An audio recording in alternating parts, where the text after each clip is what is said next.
The story begins in the distant future, where the sea levels have risen due to rapid climate change, so humans decide to move to space by building 80 shelters between Earth and the Moon's orbital planes. After a grace period, shelters number 8, 12, and 13 broke away and declared themselves the Adrian Republic and began attacking Earth and the other shelters, leading to decades of war between them and the Allied forces. The humans left on Earth continue to produce munitions to help with the war effort. Young-yi regains consciousness on the battlefield to mechanical footsteps approaching after an explosion rocked the place. She quickly gets up before she's spotted and begins to engage the enemy bots. The veteran soldier moves efficiently through the battlefield, dispatching her attackers using a myriad of different techniques despite being outnumbered. She receives radio contact with the command center wanting to know her and the team's status, and if they manage to reach the fuel rod. The captain alerts them that she's alone and the situation is not looking good. Their conversation is interrupted when a hail of bullets and rockets come flying in their direction. Young-yi immediately finds cover and is informed that Adrian Republic has a new robot, and to defeat it she must disable its battery at the rear. All the while, it is scanning the area looking for her heat signature and begins to fire when it locks on. The captain rapidly moves through the battlefield to get into a better position. The robot realizes this and begins to move with equal speed, looking to cut her off. Meanwhile, Young-yi is ambushed by an enemy unit which slows her down, but HQ alerts her that backup is on the way. They can't come fast enough because the advanced machine has caught up with her and begins to fire at her while she tries to evade it. She obstructs its view by shooting a pipe that gushes out a flammable liquid all over it, but it proceeds forward. By this time, the captain is set up and fires a rocket at the robot which engulfs it in fire.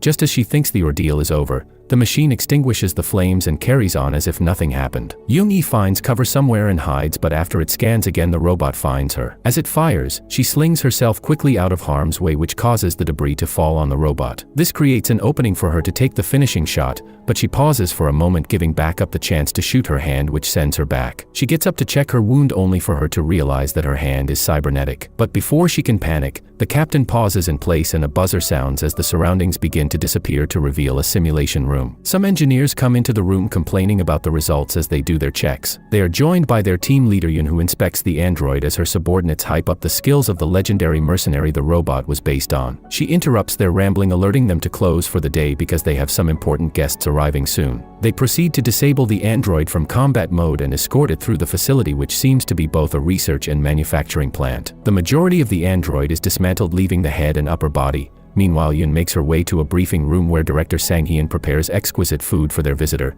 The team lead feels like it's a bit too much, but he assures her that they will love it. He proceeds to boast about how well prepared he is with his presentation, but when it comes to the main event he stumbles on his words in front of the big men. He tries to save face by signaling his subordinate to play the video presentation he put together, but that doesn't impress them either, so they are forced to cut it short and allow Yun to take the floor. During her explanation, it is revealed that their team is developing an AI which comprises the data of the combat skills and experience from the brain of Captain Young-yi during her final mission. To test their results, an android operating from the collective brain data completes a simulation of that mission, and the behavioral patterns are stored and analyzed. They intend to use the simulation to extract the improved combat memory data to create an AI with unmatched performance. Some say they use ChatGPT version 5624 to create the framework for their project. Her superior is interested to know if it escaped the simulation, to which she answers no. He brings up the fact that if the real Young-yi had completed the mission all those years back, they would have won the war. Although she was still hailed as a hero for her other achievements, the citizens are starting to attribute her mission failure to the continuation of the war. The director explains that they are only taking the competent parts of her and improving the rest. Yun assures them that the AI captain will succeed in the initial mission and redeem the original's dignity. After the meeting, the director pulls Yun into his office and alerts her that high-ups will greenlight the mission if the AI can beat the simulation. It is also revealed that Captain Young-yi is Yun's mother, so there is that familial aspect for wanting to see the work succeed. But she attributes any victory to the chairman who took her in and gave her a better life.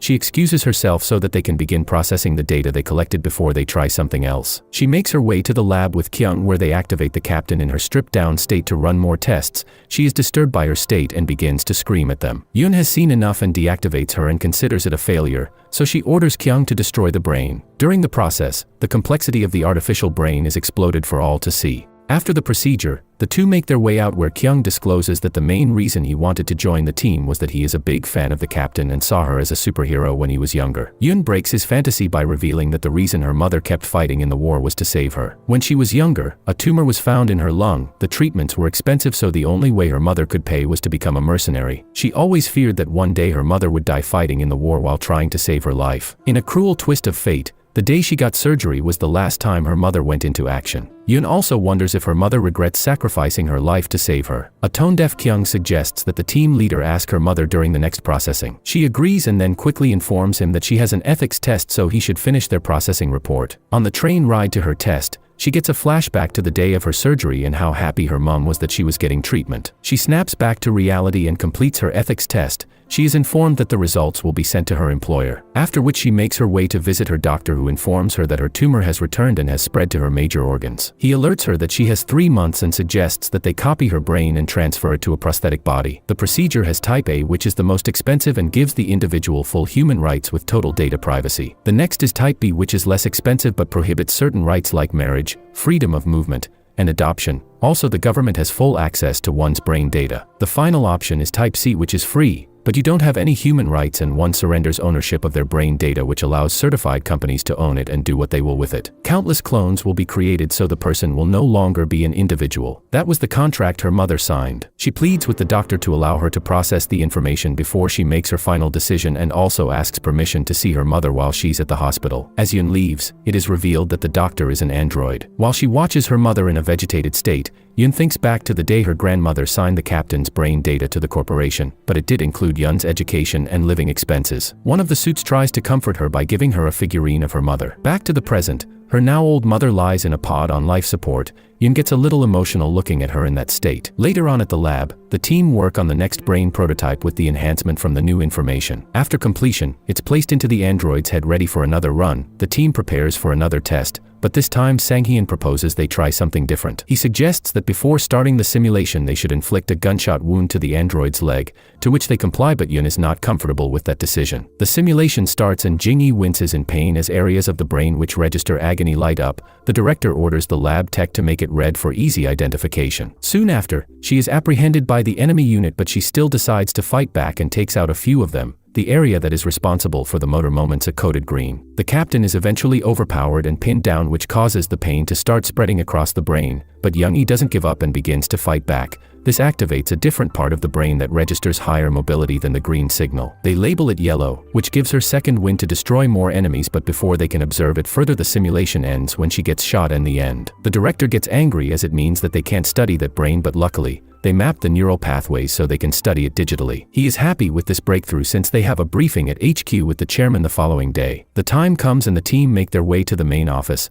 Upon their arrival, they are surprised that their meeting is going to be assessed by the newly created product development department. A frustrated Sang-hyun swallows his pride and gives the presentation to the condescending head of the new department. After that setback, they use it as motivation when in the lab. As they examine some prototypes, the director is informed that the chairman has come on a surprise visit. He decides to go with team leader Yun to see him. As soon as they enter the room, Sang-hyun pauses, suddenly revealing that he's an android. The chairman giggles at his little prank and proceeds to have a chat with Yun, where he informs her that they are going to cancel the combat AI project because an agreement is being worked out by both sides to end the war. He instead wants them to apply their research for commercial products, which devastates her, but she can't complain. The chairman reveals that Sang-hyun was one of his first creations when he was trying to live forever. He knows that it is going to be hard for him to take, so he will let him down easily at the right time. He activates the director again and pretends like everything is cool as he laughs at his jokes. The old man dismisses Yun so that he can have some alone time with his creation. On a later day, the team go through another simulation, but the captain fails at the same place. This makes Sang-hyun livid. He wants to know if the yellow area has shown up again, but they inform him that it hasn't appeared. At this point, he knows HQ's plans and he wants to use this short period to make a breakthrough. They all gather for processing and the director begins to take drastic measures like attacking the android's arms, and he also shoots the legs hoping it does something. Yun has had enough of his antics, so she takes administrative access to stop the bad conduct. Sang-hyun gets offended and points the gun at the team leader, but she stands her ground. The tension is broken when he's alerted that the chairman has requested his presence at HQ. She dismisses everyone so that she can work alone, but her chest starts to hurt. She notices that some of the data is not present, so she goes to Kyung's place to investigate. She barges through to find him with one of Young-hee's androids in a not safe for work outfit. She is mortified with what she's witnessing and covers her mother. Kyung explains while being strangled that he's product testing for the company, and they want to use the captain's image in a more adult way. Yun lets go of him to make her way to the lab. Sang-hyun lies there sad, revealing that the following day will be the final simulation. With sad news confirmed, she goes to chat with the mother in the processing room and manages to activate the yellow areas. It lights up when she's talking about her daughter, and she divulges how she lost a good luck doll Yoon gave her on the battlefield. That's the reason why she always failed at that point in the simulation. It was because she saw a similar one in a car which took her attention. Yoon starts to cry now that she knows that her mother loved her deeply. The following day, they prepare for the last test, and Yoon decides to set it up herself since it's the final time. She takes administrative control and lowers the yellow part of the brain and then whispers something into its ear. They go through the simulation, and she fails at the same point. They wrap this up and send her away. The director senses something different and checks the footage again and realizes that Yoon-hee dodged the bullet now that the emotions didn't impact her attention. He immediately asks them to sound the alarm as the AI has gone rogue. Simultaneously, the captain attacks her handlers and begins her escape. She's shocked when she enters a room full of her clones. All the while, the director uses the AI to hunt her down. She engages them, and after a long brawl, she defeats 2 of them. As the third tries to finish her off, Yoon comes in and disenables it. She takes her brain and puts it into a third attacking android. The police get on the scene and shoot the empty captain shell. One of them gets access to the CCTV cameras and finds that the team lead did a perfect job. The police dispatch a unit because the mother and daughter are on a train outside the city. It is revealed that Sang-hyun is on the train, and he shoots Yoon for wanting to leave them brainless. The captain gets mad and fights with the director. He gets injured and realizes that he's an android too. As the two fight, they are joined by the police. After a difficult scrap, they dispatch the police and Sang-hyun. The mother and daughter have their closure. Yoon wants her mother to live for herself and enjoy the world. She escapes to the wilderness and looks to her new world. That brings the movie to an end.